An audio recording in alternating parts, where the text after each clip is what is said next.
Welcome to the Model Health Show. This is fitness and nutrition expert Shawn Stevenson, and I'm so grateful for you tuning in with me today. As you know, the mechanics of getting fit, the mechanics of being healthy are relatively simple. Eat good food, move around some, maybe lift a couple of weights, exercise, get some good sleep, spend time with people that you love. A little stress management is what we label it today. But as you also know, those mechanics can be a little bit difficult to do today. And actually, it can be a lot difficult in some instances. More than ever, we've got a lot of distractions. We've got a lot of things going on. We've got a lot of deterrents from doing the mechanics and keeping us working on ourselves to be the happiest, healthiest, most fit version of ourselves is not as easy as following the steps. But what's going on behind the scenes? What's actually determining whether or not we do those mechanics? That's what we're going to be focusing on today. And we're going to talk about the crucial keys to long-term motivation to be healthy, long-term motivation to be fit. And this is operating with the machine that's controlling the whole thing, which is your mind. Your mind is what is guiding and determining the actions that you take each and every moment of your life. And if your mind is pointed one direction and you're pointed towards doing some burpees, you're going to have some cross-up issues, all right? The burpees might turn into Slurpees and you're at 7-Eleven, all right? That's the story that can take place, and it's happened to many of us in one form or another. You might be dedicated to working out and get yourself a new fitness partner or a gym buddy, and they call you one morning and you're like, I don't really feel like working out today. And they're like, you know what? IHOP's open. And if you don't have that proper desire and motivation built into the system, you're going to succumb to some fluffy pancakes. Fluffy pancakes are not the problem though. Everybody needs a fluffy pancake every now and then. But if that is the norm and not the exception, we're going to fail ultimately in getting what we really want. So today I want to make sure that you have the mindset, that you have the tool, that you have all of the resources that you need to program yourself to stay consistent, to execute on your goals. And we're going to talk about the real science of motivation. Now, we can't have a conversation about fitness without talking about what are the inputs that we're doing with nutrition. Right? We've talked about this many times on the show, but I just want to highlight something here because a lot of people ask me, so what do you do pre-workout? And we did a whole episode dedicated to pre, intra, and post-workout nutrition, which we'll put in the show notes. But one of the main things that I do is really simple and is using something that has been used for a very, very long time, and that's utilizing a little bit of caffeine. Now, caffeine has this kind of love-hate relationship in the media, but this is something that has a great resonance with the human body, and we've been using this for centuries. Now, what's so interesting about it is that there's this compound that's called adenosine that your body builds up as you're awake and kind of doing stuff. And adenosine was considered to be a throwaway product, just a byproduct of metabolism. Well, recently scientists have figured out that adenosine plays a really important role in your overall health and well-being because as it builds up, there are receptor sites for adenosine that start to nudge you to go to sleep, to shut down, power down, and to come back better. What's so fascinating is that caffeine operates in that vein. And what that means is that caffeine has this interesting ability to fit into receptor sites for adenosine. And so as you're building up more adenosine and there's a caffeine molecule sitting in that receptor site, you can basically keep going because you're not really realizing physiologically that you're tired. All right. So not only are you not realizing that you're tired, but caffeine operates in another way as well as a pretty potent nervous system stimulant. And so even though it has this resonance, literally the resonance is seen in the fact that it can fit into receptor sites for our human biology, which is fascinating. But also on the other side, being a bit of a stimulant, it can also help you to kind of push through when you start to feel a little fatigue. So it's great for that and to get you going, a little kickstart. But we don't want to over abuse it. We also want to allow our bodies to shut down, to get the rest that we need to recover and come back better. So if you can have a great relationship with caffeine, it's all good. And so here's what's happening with fitness and why it would be tied in here. And this was a study published in the American Journal of Clinical Nutrition, and it found that caffeine can actually increase your metabolic rate by 3 to 11%. So what that means is you can increase your body's potential at burning fat 3 to 11% when you employ a little bit of caffeine pre-workout. So a lot of supplement companies have been taking advantage of this and throwing this into their products, but we want to do this in as natural, healthy form as possible. And another big thing here that they found in the study was that most of the increase in metabolism is caused by an increase in the burning of fat. So they actually found out that this is indeed the case. But for me, going the normal route of, the Starbucks, the mocha, smocha, latte, whatever, that can be a little bit problematic. All right. The sourcing. All right. You don't want your caffeine in a pesticide-laced, fungicide-laced coffee bean. All right. And you're getting a little bit of endocrine problem along with your caffeine. We want to go for something that's organic and also something that can buffer even the effects of the coffee, because coffee can be a little bit too much on our system. It's well known that this is more of an acidic type of entity, but when you hear that in the news, in the media, that, oh, this is acid, this is an acidic food, that doesn't mean it's going to turn your body into acid inside of you, all right? You're going to be this, quote, acidic person. It doesn't really work like that. Your body is constantly doing its job to keep you in homeostasis. So if you are bringing in a lot of acidic compounds into your system, it will literally release and pull maybe some calcium from your bones to help to buffer that acid that you're bringing in to keep you again at homeostasis. That might not be the best thing, but your body's doing what it can to keep you in balance. So with that said, coffee going too far again down that lane might be a problem. But what if we bring in something that balances the coffee at the same time? For me, that's medicinal mushrooms, very alkaline forming. And this is why I use the formula from Four Sigmatic, because not only do they have organic coffee, but it also has, and my favorite one, has cordyceps mushroom in there as well, and also chaga. So cordyceps, and this is a study published in Medicine and Science and Sports and Exercise, looked at 30 healthy athletes for 6 weeks to record the effects of cordyceps on their performance. The group that added cordyceps to their daily regimen had twice the oxygen intake of the control group. All right. This oxygen is essential in supplying nutrients to the muscles, preventing fatigue, and preventing the buildup of lactic acid. Another study done by the same group also showed a 9% increase in aerobic activity from taking cordyceps. So there it is in black and white. Those two together, organic coffee, cordyceps, really powerful combo for something that you can use pre-workout or just pre-life, just to get your day going. So make sure to head over, check them out, foursigmatic.com/model. That's FOURSIGMATIC.com/model. And you get an exclusive 15% off all of their incredible mushroom coffees, mushroom hot chocolates, and mushroom elixirs. All right. And they use a dual extraction. This is not something you're going to find at any random supplement or any random mushroom product or coffee. They're using a dual extraction. So they're actually using a hot water extract of the mushroom and an alcohol extract to get all of the goodies from them so that you hear about in these studies, you're actually getting them, because you might read a study and you're not actually getting the same type of extract of the cordyceps or the chaga or the reishi that the study was using. All right, so you're definitely getting it here with Four Sigmatic. So head over and check them out. And now on that note, let's get to the iTunes review of the week. It's another 5-star review titled, "I'm in love with the Model Health Show" by Reistermeister1. I found the Model Health Show a month ago, and I finally have hope. Always interested in health and fitness, Shawn and the Model Health Show delivers content beyond my wildest dreams. At age 2, I was started on antibiotics for sinus problems, and it's continued my whole life. Quite frankly, these drugs scare the heck out of me. A skeptic of Big Pharma, your podcast tunes me into the resources I need to bring natural remedies and balance to my body.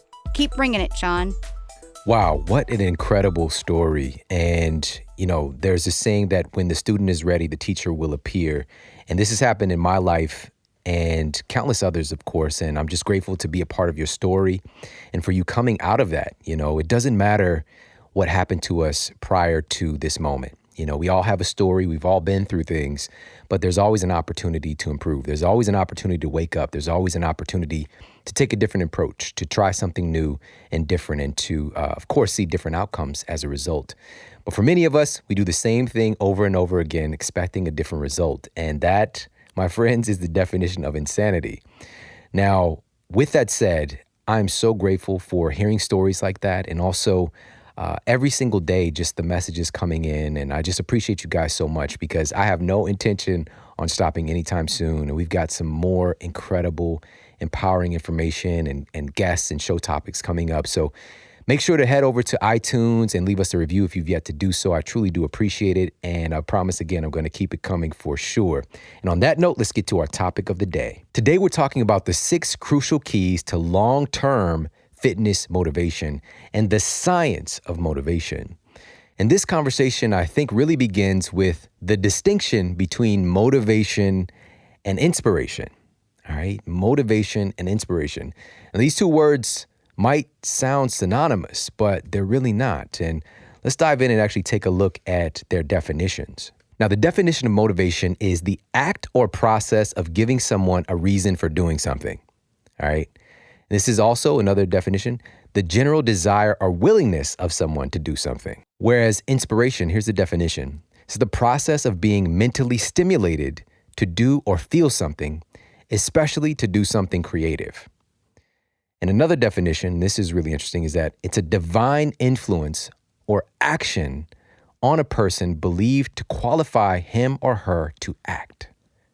That sounds pretty profound. Now, both of these have a lot of power behind them, and they have a lot of value. So how does this all integrate together? So we're going to cover both of these today because they're both important. Now, motivation helps you to remember who you are. Motivation helps you to kind of get back on track if you fall off course. It's something external that motivates you to get back on track. And motivation also can help you to see more clearly. This is something where, again, you might be a little bit distracted. You might be seeing things in a way that's not advantageous, and something external is going to come and motivate you to see more clearly. Now, motivation tends to be shorter in duration. It tends to be more surface level, and it's dependent on feelings. That's very important. So remember that, because we're going to come back to that. Now, inspiration says, I know who I am and I know what I'm capable of. So it's not something external reminding you what you're capable of. It's an internal knowing. Inspiration does not allow you to get too far off track in the first place. This is something that is built in that helps you to kind of course correct, sort of like a jet, right? So the jet, if you've got, you're flying and you're off even a couple of feet, you could end up hundreds and hundreds of miles off course as that gets played out. But inspiration helps to course correct and keep you on track. Inspiration is sort of like sight beyond sight. This is allowing you to see what's possible and compels you to bring that vision into reality. And even when I said that, this just reminded me of Thundercats. Shout out to Thundercats. And Lionel, he's like the leader of the Thundercats. He had a sword and be like, show me sight beyond sight. And you'd see weird stuff going on or whatever. I'm not talking about that, but shout out to Thundercats, who got the box set my wife got me for, I think it might have been my birthday, maybe like 10, 12 years ago or something. Sweet gift. She's the best, but this is one of my favorite cartoons as growing up as a kid. Now, with that said, inspiration. When we talked about motivation earlier, we mentioned that it's shorter in duration, more surface level, and is dependent on feelings. Inspiration, on the other hand, tends to be longer in duration. It's deep-rooted and compelling, regardless of how you feel. That's the difference. It's not based on feelings. Regardless of how you feel, if you're inspired, you're going to act. Now, how do we experience this overall? Well, you use motivation. Right? This is something that you consume. You use motivation, but inspiration uses you. It's a little bit different in how it's experienced. You use motivation, inspiration uses you. Now, motivation is based on different questions as well. These are internal questions that we all are constantly playing in our minds, whether we realize it or not. We're meaning-seeking creatures, and we're using these terms to figure out what things mean. So again, motivation is based on different questions than inspiration. Motivation always asks, how or what? Motivation asks, how or what? Whereas inspiration asks, why or who? Why or who? It's looking at a deeper meaning. Deeper meaning, why? Not just how to do something, but why? Now, motivation pushes you from behind. It pushes you. Whereas inspiration pulls you from within. It pulls you to a compelling future, compelling vision, and moving you towards the future that you want. All right? See, there's subtle and profound differences with both of these terms, but they are interchangeable in some ways. And the greatest teachers actually help to transition the two from motivation to long-lasting inspiration. And that's what I'm hoping to do for you today, and giving you real strategies and actually looking at the science, what's going on behind the scenes, the actual science with motivation transitioning into inspiration. And so those teachers deliver something that I call profound knowledge. Now, profound knowledge for me, this could be even a couple of words. It could be a well-developed strategy. But what it does is something that comes into your life and it up-levels your perception of reality. I'm all about profound knowledge, finding those things in my experience that change the way that I view reality for the better. And I hope to deliver that for you as well. So this episode will provide a combination of motivation and tools that cultivate inspiration as well. I'm going to start at the top with these 6 strategies. And number 1 is very, very important and very powerful. And number 1 is to leverage your brain's programming. When we're talking about cultivating an internal inspiration and motivation to get us to act and to do the things that we want to execute on as far as our fitness is concerned, going from I really should work out to this is a part of my life. This is who I am. This is what I do. You have to leverage your brain's programming. So what does that mean? Well, recently we had on the incredible Dr. Daniel Goleman, who is the author of Emotional Intelligence. And when I first heard about these mirror neurons, it just blew my mind. I was completely fascinated, and it started to really unravel why we do some of the things that we do, and my realization and understanding about our reality and how we operate and how do we learn. Because for kids, for example, it's not like we tell them to do certain behaviors. They just mimic it. We really learn through modeling. It's a big part of our reality and just doing the things that we see done in our environment, whether we understand it or not, whether we realize it or not. This is going on all the time.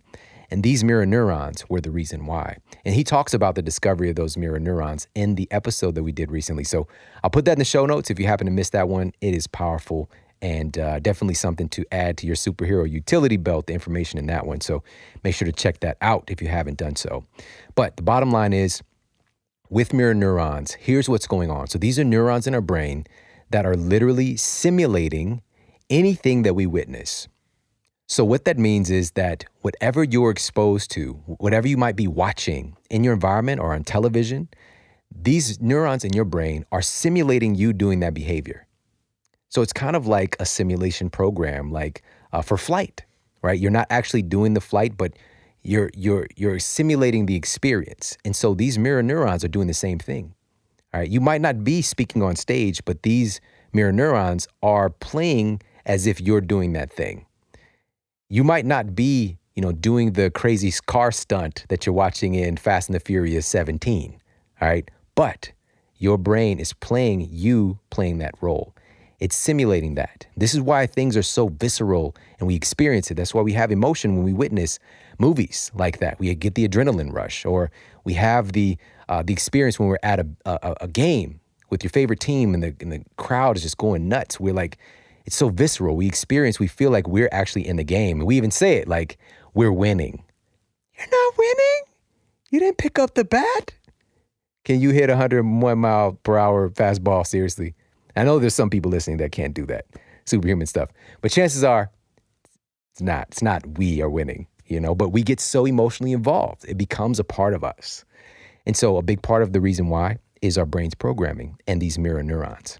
So the tip here to leverage this innate happening in our brain is to get around things that inspire us towards our fitness. So this might be following our favorite person who's in the fitness industry, their Instagram, and, checking out their stuff, watching their Instagram stories. And by the way, this is something that I love to do as well on my Insta stories. A lot of times people are going through my workouts with me. So you can check me out at Shawn Model. That's ShawnModel on Instagram. So that, again, it's simulating, your brain is simulating you doing that thing. It's helping to really operate with your brain's programming. Same thing, YouTube videos of exercise and, fitness, things like that. But there's an important caveat here. Now, this is with people that inspire you, All right. People that inspire you, not people that make you feel like you're not enough, not people that make you feel like, they're in a whole different realm of reality and they don't have, there's no on-ramp to it, right? That just constantly keeps you feeling like I'm not enough. I cannot be what that person is.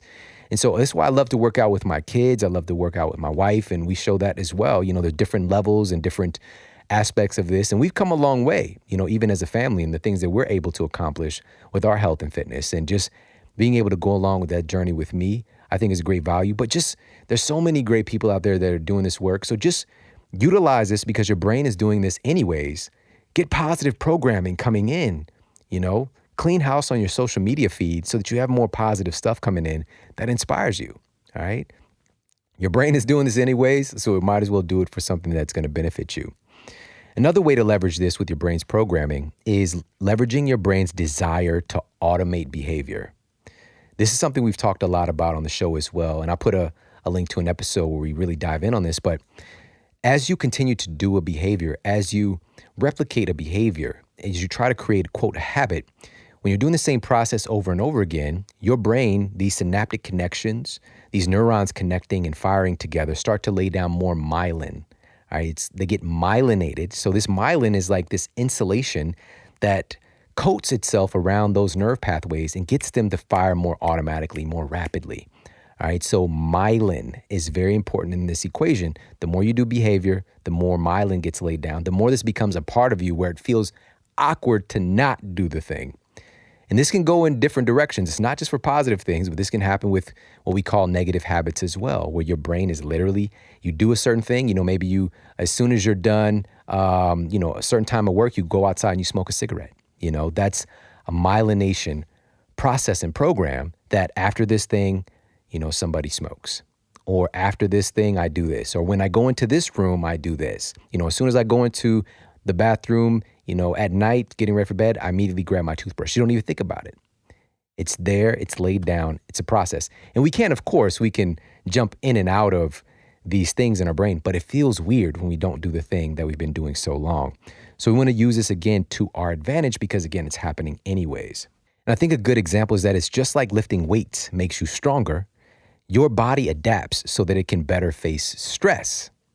This is what's happening with myelination. It's an adaptation that's taking place because changing your habits, as good as they might be, can still be perceived by your brain as a stress because it's a break from the norm. All right, I hope that makes sense. So utilize this process when we're building new habits. Get yourself around environments that inspire you, people that inspire you, and social media that inspire you. And also know that this is taking place anyways. So help your brain to automate the behavior. Do something consistently for a certain amount of time. Don't mix things up too much until you really get locked in with your fitness and your motivation to exercise, to work out, to really, engage in that. Just do something that's simple and lay down more myelin so that you get comfortable and excited and get your brain used to doing that thing before we start throwing in a lot of pizzazz. All right. So that's number one. So number two on our list of these 6 crucial keys to long-term fitness motivation and the science of motivation is to utilize music. Now, there's an overview of dozens of studies that was completed by the International Review of Sport and Exercise Psychology. And it looked at some really interesting things that take place when we're utilizing music with exercise. And when music is used during activity, it has something called an ergogenic effect. And what that means is basically performance enhancing or work enhancing effect and psychological effects as well. And what they also found was that listening to music during exercise can both delay fatigue and lessen the subjective perception of fatigue. And it can also increase physical capacity, improve energy efficiency, and influence mood. So really fascinating stuff. Now, what the researchers did is they looked at different aspects to try to figure out what is music doing and why is this working? Well, one part of it is it has something called an internal characteristic with the music. So this is talking about the tempo and the rhythm and things like that. And they also looked at the features that were external to the music, which is the personal or cultural associations that music often carries. So there's the internal and external aspects of the music. And And other fascinating research, and this is in the Journal of Sports Sciences, found that when short duration strength training tasks are accompanied by music, the results are extremely clear. The researchers tested the effects of motivational music on a muscular endurance task that entailed holding a weight extended directly in front of the body at shoulder height. In all the studies, the participants endured longer in the presence of music as opposed to the control condition that did not have any music. Now, the greatest endurance was recorded when both pre and in-task music were used together. So what that means is they found that playing music before, during the activity improved their ability to do the exercise longer. And they found that during the activity, playing music helped them to do it longer. But they got the best result when they had the music pre-game and during the game. All right, so athletes using music before the game, it actually works. It gets them in a certain state, a certain frame for them to perform at a higher level. It actually has science to back this up. And also, again, playing music during the workout really has some interesting effects as well. And there's actually several reasons for this, because music can reduce our experience of this beautiful burning or perceived pain that we get during exercise. And this was seen in a study from Javeriana University School of Medicine, Department of Anesthesia, finding that listening to music reduces pain intensity levels and opioid requirements. So we don't need this opioid hit as much to kind of numb the pain, because the music just keeps us feeling like it's not that bad. And so here's some helpful tips to help throw this out and to put this into some practical steps.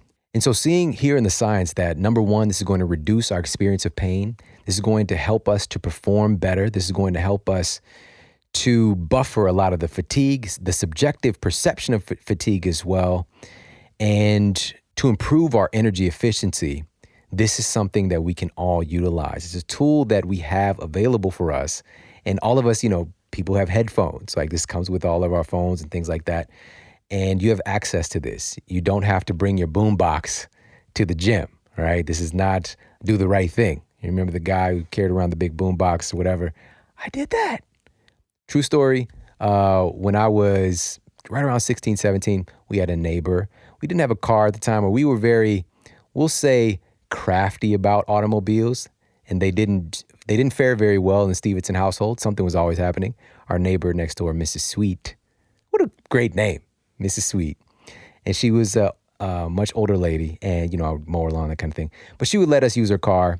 She literally had the radio that you push the buttons in, like it literally goes in and it makes a sound, and it's like stuck in until you push the other button and it pushes the other one out. No tape player, none of that stuff. And so I would literally put a boombox in the back seat. And yeah, that's my story. So here's the thing.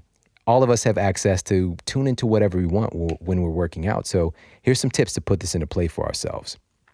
You can this is something to do beforehand. Don't get to the gym like, yeah, I should probably find some songs to listen to. Make a bunch of playlists for yourself, all right? It kind of just inspires you a lot when you have a new playlist, right? Some new songs that really get you going.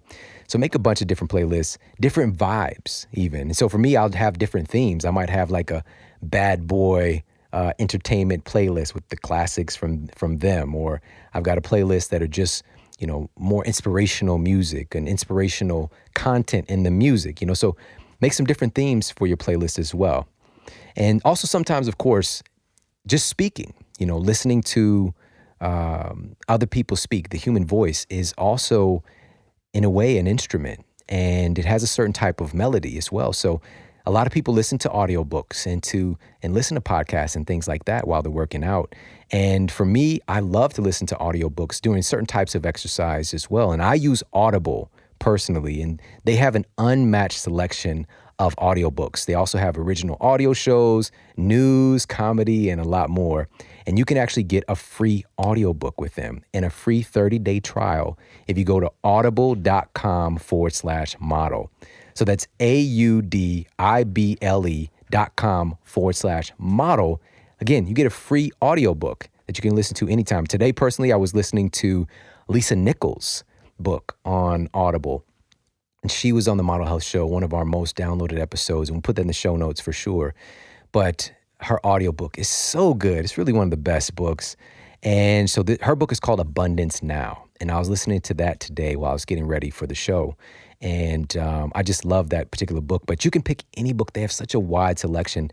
They have also books from past guests like Dan Millman, The Peaceful Warrior. Just so amazing. But when utilizing audiobooks, I think it's such an advantage because you can listen to them from anywhere on any of your favorite devices, whether it's your iPhone, your Android, tablet, iPad, iPod, any of those devices. You can literally tune in anywhere and get your edutainment on, your Automobile University. It's a really great resource. So make sure to head over, check them out, audible.com/model. You get a free audiobook, 30-day free trial. And I use Audible. I've been using Audible, I don't even know how long. I mean, for years. So I absolutely love them. I've got a pretty big collection of audiobooks. So it's just one of the ways that I like to, not just for exercise and, going for a walk, that kind of thing, but just, if I'm getting ready, if I'm, shaving or whatever, I might put on an audiobook or, if I'm jumping on a rebounder, that kind of thing as well, or just cleaning up. It's one of those things that goes with you, a lot like with podcasts. So it's just another great resource to utilize. So we've got music here in the study, audiobooks, podcasts. You can use any of these methods to help to support your work performance, but just take advantage and use some of the tools and tactics that we covered here already, because music does in fact work. And you know it. You've had it. It's happened to yourself experientially. You get yourself a new song that you're really feeling like it gets you hype and you really like you just can perform. You just feel like more capable and stronger and able to execute. So take advantage of it because it really does work. So let's move on to number 3 on our crucial keys to long-term fitness motivation. And number 3 is, and this is where we're really kind of digging in, looking at inspiration more so in this part of the episode. Number 3 is to utilize something called a why card. All right, a why card. So this is literally taking an index card and writing down your why for your fitness, for your health, for you to be able to refer back to whenever you're feeling out of sorts, to know why you're doing what you're doing. So with this card, we're looking at, what is your goal? What is your actual goal? What is your mission? What is, most importantly, why do you want it? Why do you want what you say you want? Now, this is something where we have to really be honest, because this is something that's probably just going to be seen by you. So there's no reason not to be honest with yourself, but it's surprising and pretty remarkable how often we're not honest with ourselves. We don't allow ourselves to want what we really want because we've been programmed to believe that it's not possible for us, or we've been programmed to believe that this is outside of our limits, or, I don't have this particular privilege, or I don't have this particular lot in life, or I've been through so many things here and I've never seen this done before. How can I do it? We've got all these stories. So this is an opportunity to allow ourselves to want what we truly want and to peel the onion and get down to the real root of it, because it might be, I want to look good in a swimsuit, right? That might be your goal. And the asking why is like, I just want to look good.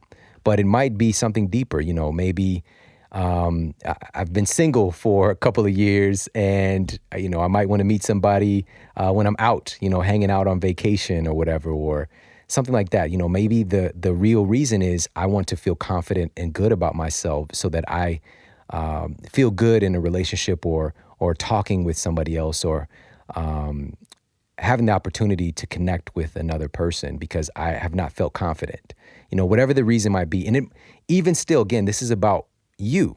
This is not about being perfect. This is about being perfectly you and the best version of yourself. And so with that said, this is not about being perfect. This is not about trying to finesse your way into getting this perfect body so that other people like you. This is about feeling good within your own body and feeling good about yourself and who you are. And there's different levels of that for everybody. Not everybody wants to be, like this super like 20-pack stomach and all this stuff. And, not everybody wants to have like 24-inch pythons, brother. Not everybody wants that. That's not their lot in life. All right. So it's what is inspiring for you to be happy and confident within your own body. So for me to share with you guys what my why is, for me, it's I will not let my kids down. I want to be there and to be a positive model in their lives of what's possible, because I know that they're looking to me, whether they realize it or not, and I'm their first hero. I'm their first superhero, and I will not let them down. Also, I will not let my grandmother down. And so she invested so much into me, and she's no longer here with us. But I know what she sacrificed and what she did to put me in position to be here with you guys today and to give me that blueprint of love and unconditional love and certainty and confidence that she instilled in me. I will not let her down. And so these are the things that drive me, because I know that what she invested in me, I need to pay this forward 1,000,000 times over, because she's worth it. She deserves it. And so do I. But my bigger mission, even underlying all of that, is I know that I was born at this time for a reason, just like you, all of us are. We're here at the most amazing time to be alive, but there are also a lot of issues for us to deal with. And so my bigger mission is that I've realized, and this is through my life experience, that hurt people hurt people. And so often we're having this conversation about people being rational, caring, loving, compassionate humans, but it's very difficult if you feel terrible. It's very difficult if your body is in distress and you're hurting inside and you don't feel well. And so I'm very motivated and passionate about helping to solve a lot of the problems that we have in communication and love seemingly missing from our conversations with each other, by helping people to get healthier so that we can heal as a society. That's my gift to give. And I'm very passionate about that. And I wake up every day with that modus operandi, that I'm going to help to heal society in my own way by helping people to feel good. So those are some of the things. And, again, that's just my example, but whatever it might be for you, maybe it's related to your significant other, maybe it's related to your kids, maybe it's related to your job. Tune in, peel the onion, and write down on that why card. And you can do that. I highly encourage you to do that today. Don't put that off. Take it out of your head, put it down onto some paper so that it can be real. You create some reality out of that idea. Because when you tune into that, and for myself personally, do you think with that as my why that I'm going to stop researching? Do you think that I'm going to lack inspiration? Do you think that I'm just going to throw in the towel at some point? No, absolutely not. This is going from motivation to inspiration, and it's built into the system now. There's no stopping me, no matter what. And so I want you to have that same experience. So tune in to your why. Create yourself a why card. It's a great tactic here when we're utilizing the science of how we're designed, and I hope that adds some value for you. Let's move on to number 4 on our list here of these crucial keys to long-term fitness motivation. And number 4 is social accountability. All right, social accountability. Now, there's this interesting phenomenon. It's called the observer effect. Specifically in psychology, there's different theories of the observer effect, but we're talking about the one in psychology. And this is also known as the Hawthorne effect. And this refers to subjects altering their behavior when they are aware that somebody is watching. All right, they're altering their behavior when they're aware someone is watching. Don't you act differently when you know somebody's watching you? Probably. It's just remind me just now of the Jerry Seinfeld episode where somebody pulls up next to him in traffic and they think he's digging in his nose. He's like, it wasn't a dig. But it was because, they couldn't see. He's just scratching his nose. All right. You're not going to probably be digging in your nose if you're around a bunch of people that you respect. Right. Behavior is going to change based on whether you feel or know that somebody is watching. So this is something that we all have. It's built into the system. Another example is how a parent might react when their kids are acting up in public. It's going to be different, right? I remember my mom would tell us before we go into the store, she was like, listen, when we get in the store, don't you guys look, like through the lips and the tight teeth, you better not. But of course, in the store, if we do act up, she's just going to do something. They're going to act very differently than if we were alone, going to get the shoe thrown at me or whatever, whatever tactics she might have used at the time. But the bottom line is we're going to act differently depending whether or not we're being watched. Same thing, 5-second rule, right? If you think about a company like, McDonald's, right? If you think about McDonald's, 5-second rule has probably happened more times than you can imagine. Something drops on the floor, 5 seconds, if you pick it up within 5 seconds, it's still good. And they're still going to give you that food. All right. Not a comforting idea, but if they know somebody's watching, of course they're not going to do that. Somebody that, if it's your food specifically, maybe fellow employees, maybe not so much, depending on what end of the spectrum they're on as far as their civility and caring. But if they know that you're watching or somebody who would disapprove of that behavior, of course they're not going to do that. That's very silly. So with diet specifically and using this tactic here for our motivation, you're far less likely to pull up at a McDonald's with your healthy, real food eating friend. You're far less likely to do that behavior because they're watching you. They're with you. If you're hanging out with me, chances are, we're not going to end up at Domino's. Like the chances of that go down rapidly, right? So here's the thing. If we're not aware of this and utilizing this for our own inner psychology, this stuff is happening on automatic anyways. We might as well use it for our good. So utilizing this social accountability, there's many ways to employ this. So signing up for a challenge where you're a part of something. This could be a physical appearance where you're actually doing a thing, going to a thing, being at a place, or something where this is online and you've got technology now for accountability. This could be videos. This could be live streaming stuff. This could be, posts on your Insta story and Snapchat and things like that. All of these things, this might be a part of a challenge if you sign up for something or you get involved to show your accountability, to show that you are participating.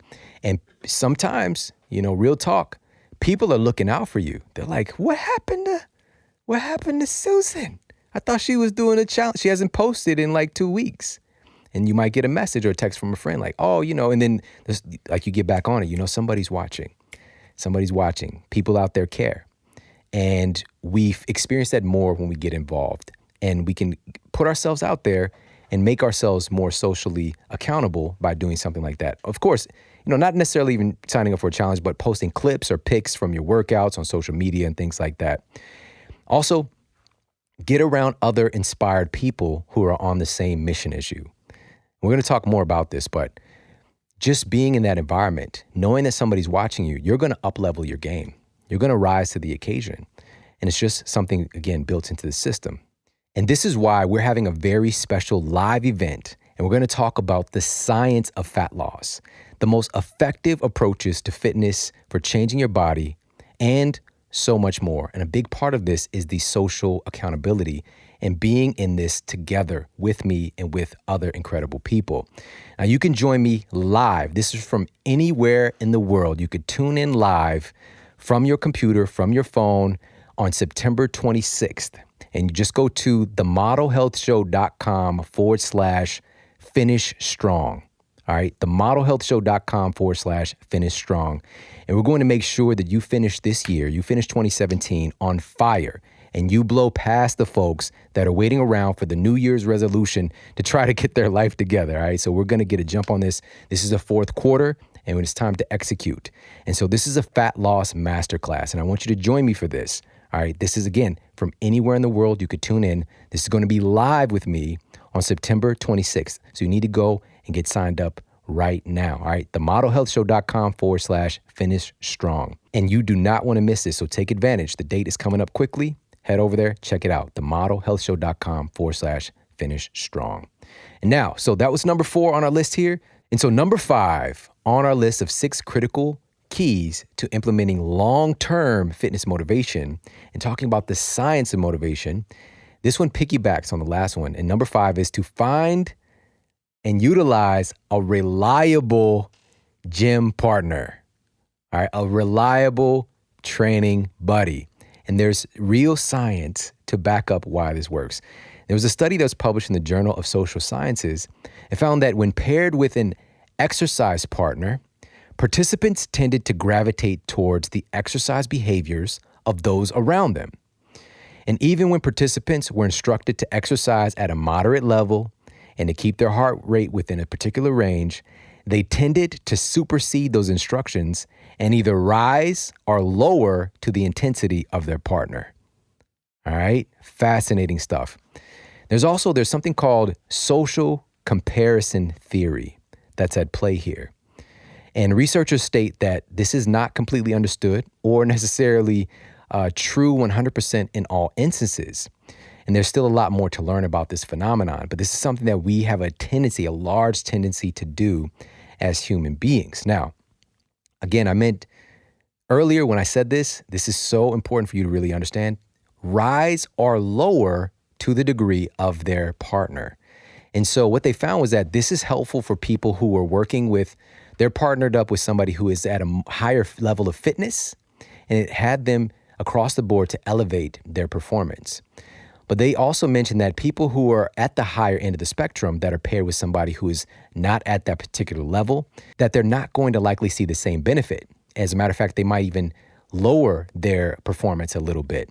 So everybody wants to strive for somebody who's at or beyond the level that they're at, all right? And encourage that. Now, I love the idea of employing a mixture in our reality, in our performance, in our day-to-day lives, the 33% rule. So 33 and 33 and 33. You got 1% extra, I guess, is flexible. But with that said, you got people that are maybe beyond your level where you are currently, and you got to really elevate and up-level your life and your game to try to associate and to perform with them. And this could be in any area of life, whether it's relationships, finances, work performance, fitness. Then you've got another percentage here, the 33% of people who are pretty close in the same range as you with those different things. And then you've got a group who you are seemingly beyond in different levels of life. All right. And no human is beyond any other human as a human. All right. No life is more valuable than another.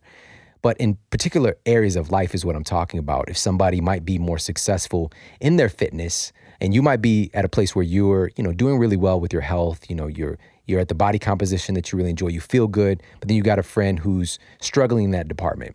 You want to spend a nice amount of time, that other 33%, to help to uplift them, to inspire them, to give them tools, to maybe work out with them, to, give them tips and strategies, hang out a little bit. So it's a nice ratio to consider for your life, to put your life and your mission into those three baskets. But, bottom line is, if you really want to elevate your game with your fitness motivation, get yourself around somebody who's at or beyond the level that you're at, because you have very little choice in the matter of whether or not you're going to up-level your game just to be around them, just to perform, just to rise to the occasion. And in order to rise to the occasion, we need an occasion to rise to. All right, so take advantage of this one because it really does work. And finally, number 6 on our list of the 6 critical keys to implementing long-term fitness motivation. Number 6 is to utilize something called affirmations. All right, affirmations. Now, you've probably heard this before, this term. When I think about it, it is closely linked to Stuart Smalley in my mind from Saturday Night Live. You're good enough, you're smart enough, and gosh darn it, people like me. That kind of thing where he's speaking into the mirror and he's using the affirmations. And this is piggybacking on a lot of the personal development culture that was going on at the time. And today it's really just intertwined itself into our reality, into our culture. It's such a big part of that, where people are doing a lot of things to become better, to improve themselves, to find happiness, to find success, to find good relationships, to find good health. And it's a wonderful, wonderful thing. And so we can play about it, but it really does have some profound impacts. And I'm thinking about Louise Hay, who is the founder of Hay House, who is my publisher in the UK. But she's somebody who really created a lot of work around this concept and delivered a lot of incredible information and a lot of anecdotal evidence, as well as some profound science to support the fact that affirmations really do work. And she just recently passed away, and I believe she was over 90 years old, and just lived a very long and fruitful life and helped a lot of people. So just it's a little bit hard to talk about, because individuals like that early on in my career, I remember coming across some of her work and just being really inspired. And the idea that I can talk to myself differently than the voice that was just going on in my head, perpetually looking at problems like, why did this happen to me? Why did they do this?